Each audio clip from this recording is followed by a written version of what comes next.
Skill गरजेचं आहे याची माहिती आपल्याला असायला पाहिजे, बरोबर. म्हणजे सगळ्यात महत्वाचं वयाची अट किती असणार, बरोबर. त्याच्यात आणि ही नॉलेज मला वाटतं एनसीसी मध्ये सर देतात, सरांच्या माध्यमातून हे नॉलेज तुम्हाला दिलं जाणार की तुमचं वय किती असलं पाहिजे, तुमची हाईट किती असली पाहिजे. नाही तर एखाद्याची हाईट नाहीये पण पोलीस व्हायचंय आणि तो बसला 3 वर्ष इथे हेच करत आणि नंतर मात्र तुम्ही पोलीस झालाच नाही, असं होऊ शकतं की नाही.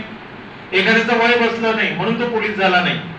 काहीतरी पात्रता निकष असतात. रनिंग मध्ये एवढं तुम्ही रनिंग केलं पाहिजे, लिखाणामध्ये तुम्ही एवढं केलं पाहिजे. एकच मुलगी याच्यात होती IPS व्हायचे, बरोबर.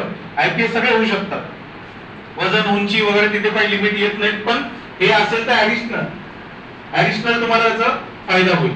म्हणजे मला जे व्हायचं आहे ते होण्यासाठी मला काय काय गोष्टी गरजेच्या आहेत याची माहिती असणं म्हणजे नॉलेज.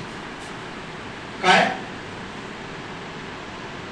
तुम्हाला जे जे व्हायचं आहे आयुष्यामध्ये त्याची माहिती तुम्हाला असणं, त्याची इन्फॉर्मेशन तुम्ही काढणं, याला काय म्हणणार आपण, नॉलेज. म्हणजे काय, ज्ञान.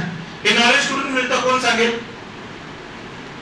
एनसीसी चे प्रोफेसर आहेत त्यांच्याकडून मिळेल, सिनियर्स आहेत त्यांच्याकडून मिळेल, जे पोलीस झालेले आहेत ऑलरेडी पोलिसांना भेटा की तुम्ही पोलीस कसे झालात बाबा, काय काय केलं.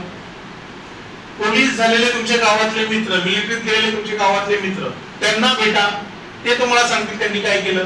काही अकॅडमी आहे जी मुलं पोलीस तयार करतात, त्यांचं रनिंग करून घेतात, त्यांची हाईट उंची, त्या पद्धतीने काय खायला पाहिजे काय नाही खाल्लं पाहिजे हे आपल्याला सुचवतात.